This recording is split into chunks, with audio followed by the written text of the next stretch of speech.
just a couple of comments to set the scene, and without belaboring it, we know that this concept of an equitable transition has been front and center as we've developed our climate responses both locally and globally. It's a key consideration within Te Tarakia Tawhiri, Auckland's climate plan, which Johnny, myself, David, actually a number of us in this room fundamentally have helped to shape. And within that plan, there's a quote that says, "Climate change is not only an environmental issue, it is also a deeply social issue with significant implications for those that are most vulnerable." Also goes on to say that climate change also creates intergenerational inequity. If we do not act, we risk leaving a significantly different and less habitable world to our children and our children's children. So that's the sentiment that underpins us coming here today. A similar sentiment is present in our national response as well as our international commitments. So we know that those impacts of climate change are going to more adversely affect those that are least able to respond, the most vulnerable parts of our communities. We've seen in recent years, whether that's COVID, whether it's through the floods of Auckland Anniversary Day, whether it's the events of Cyclone Gabriel, that we cannot navigate through either the short-term shocks or those long-term shifts as individuals. We need to build resilience and connectivity across all parts of our community, but to do that, we need to place a really sharp focus on the inequities that may be exacerbated both by climate change as well as our response to climate change. So how do we do this? How do we make sure that we're recognizing those inequities? How do we build a more equitable response is the focus of this evening.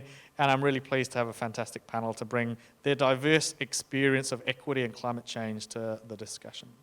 So to kick us off, I'd love to invite David Hall to the stage. As I said, currently Climate Policy Director at Toha, but has a wealth of experience in this space. So David, over to you.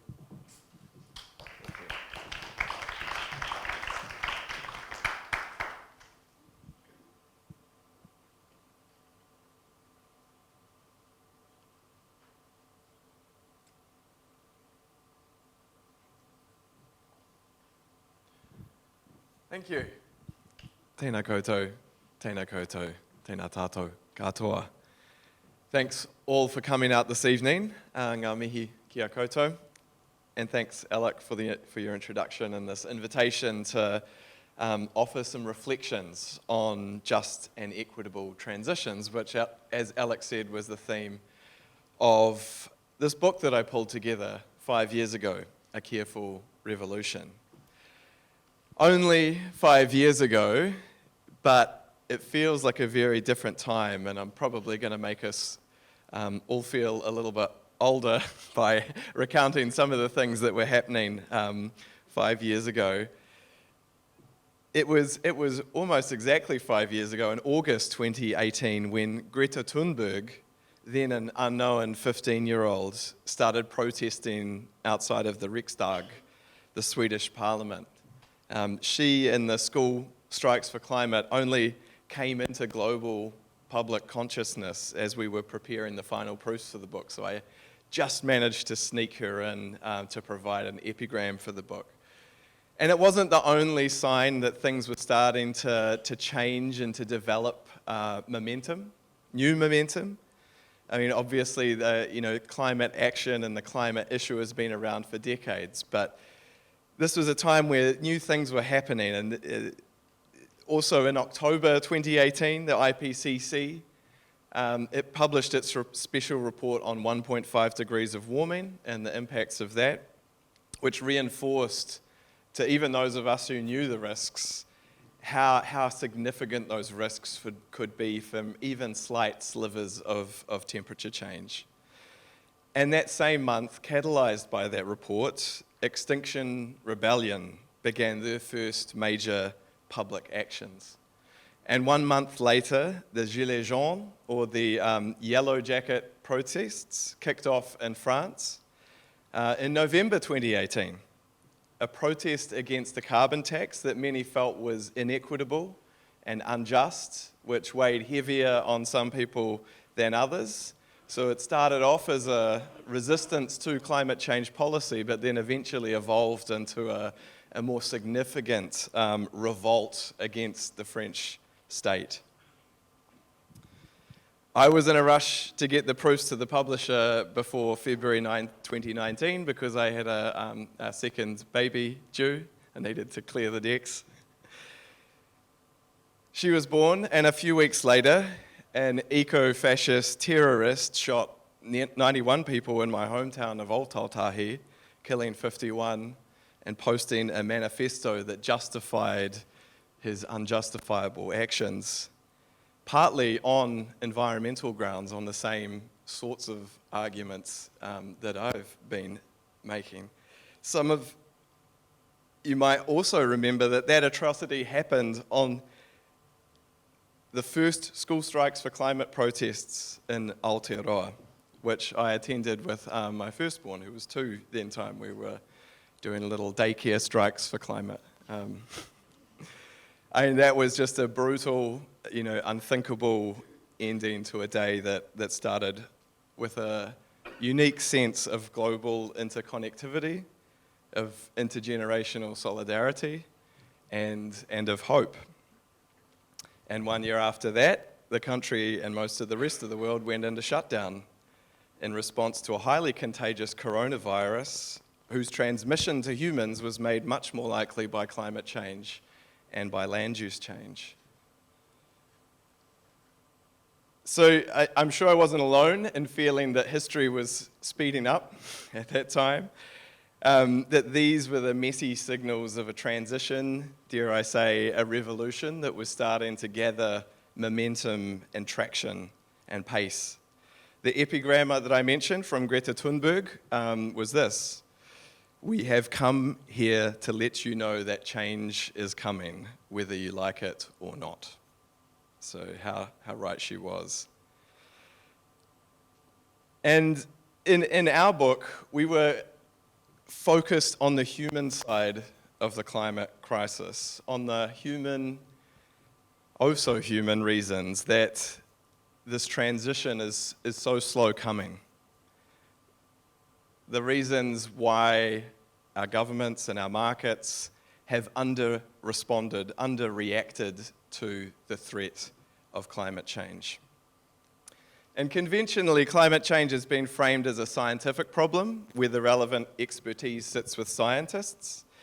But the issue of climate action, and especially climate inaction, is fundamentally, as Alex said, a social problem where the relevant expertise sits with many others too, with social scientists for a start, but also with inventors and investors, with technologists and activists, with storytellers and knowledge holders embedded in particular communities and cultures. Basically, the people who know something about the human condition and human potential.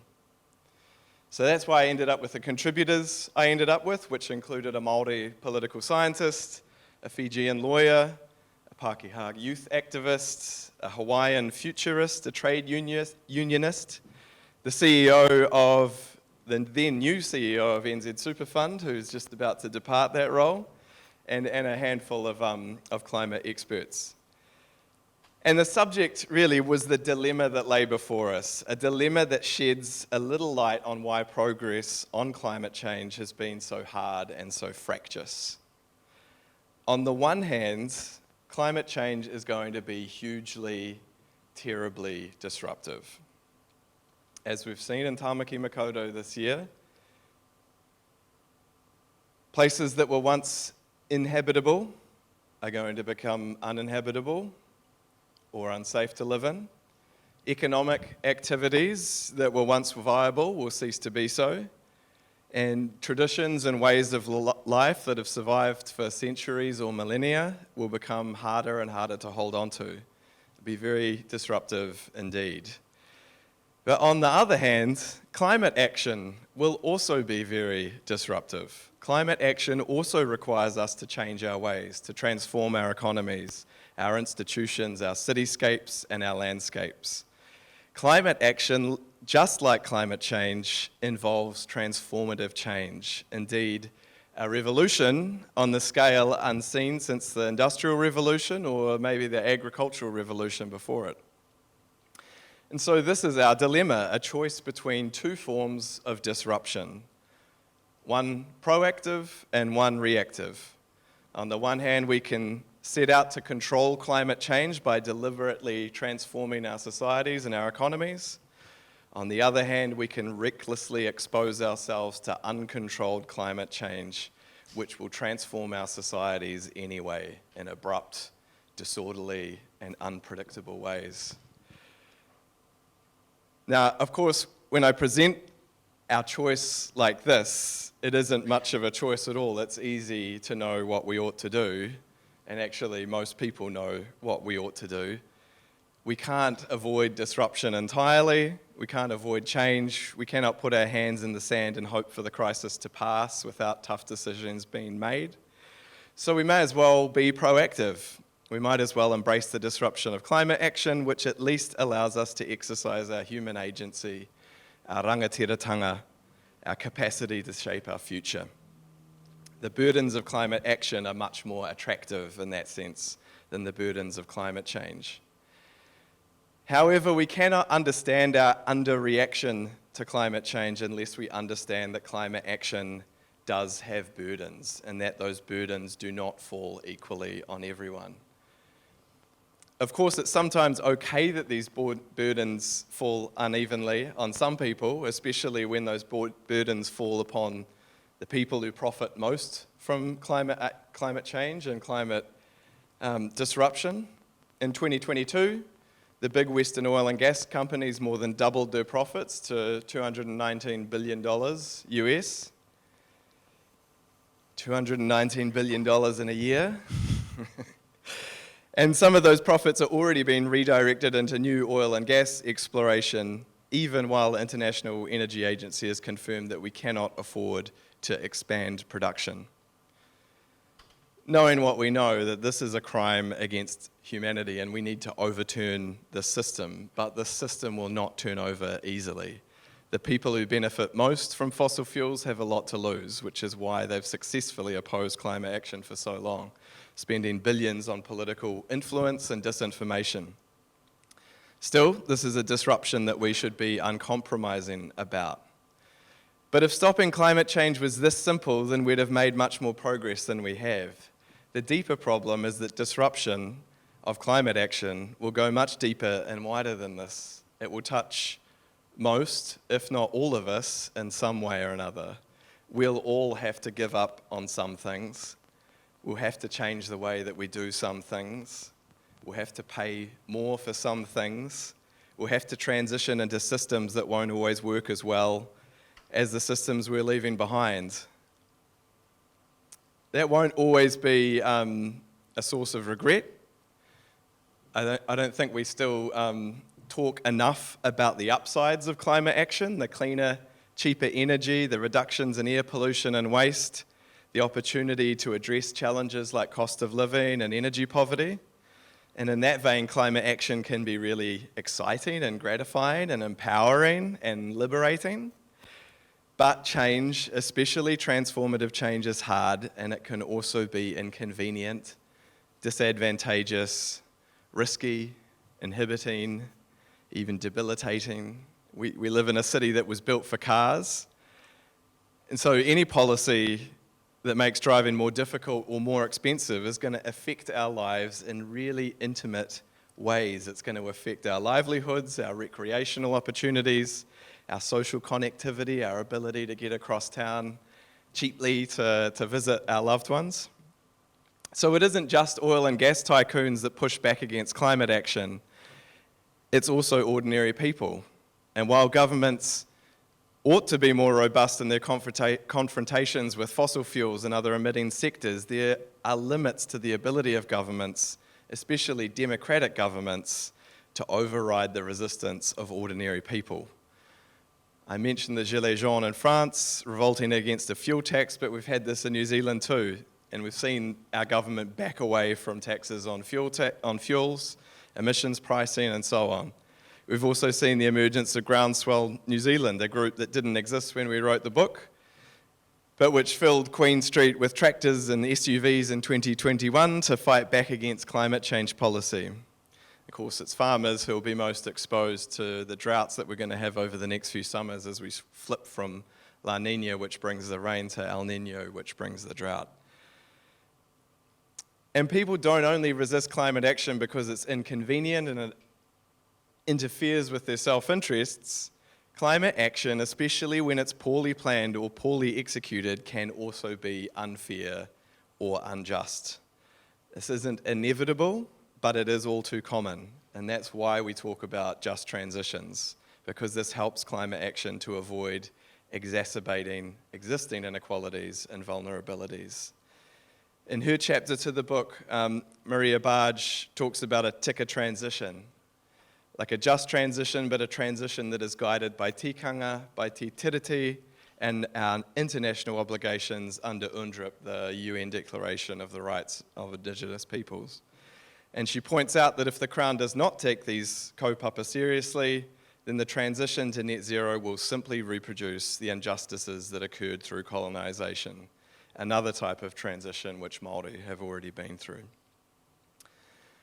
So like climate change, climate action can affect us each in different ways, to different degrees, depending on our circumstances, on our income, or where we live, depending on our history, our identity, our values and priorities, our status in the eyes of others.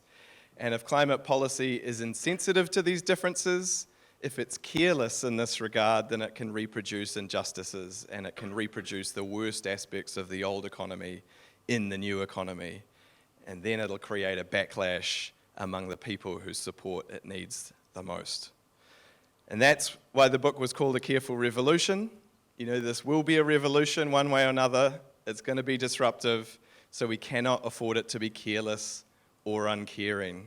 If we face resistance from ordinary people, then we will never get anywhere. We need our decision makers to be careful, to think about how policies affect people, to reconsider policy mixes as they learn about their impacts. And we also, as a society, need to be caring, to hold our communities together in spite of the disruption, to help others when their lives and livelihoods are affected by climate change or the race to stop climate change.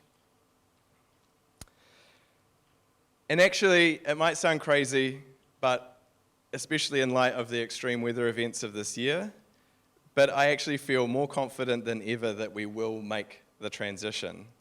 It'll definitely be partly reactive to climate change because decision makers have left things too late already, but it is becoming increasingly proactive. We can phase out emissions, and I say this with much greater confidence than I would have 5 years ago.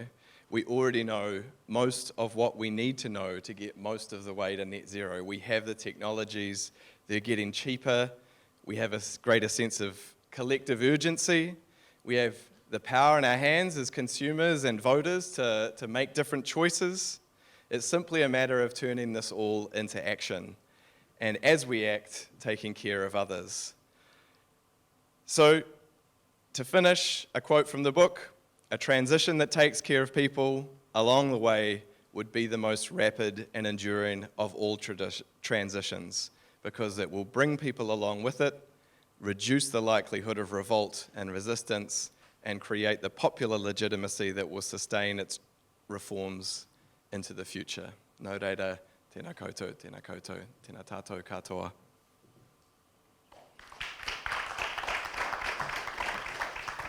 Kia ora, David. That's a fantastic way to open. I'd invite you to take a seat, and just as you do that, I think a few things just top of mind before I introduce the rest of the panel. One, I think right at the start, you reflected back 5 years ago. I think it's always really important. The prospect of where we need to go is always quite challenging, and how much change we need to see. But just even a few of the things that you talked about 5 years ago that I'd actually forgotten.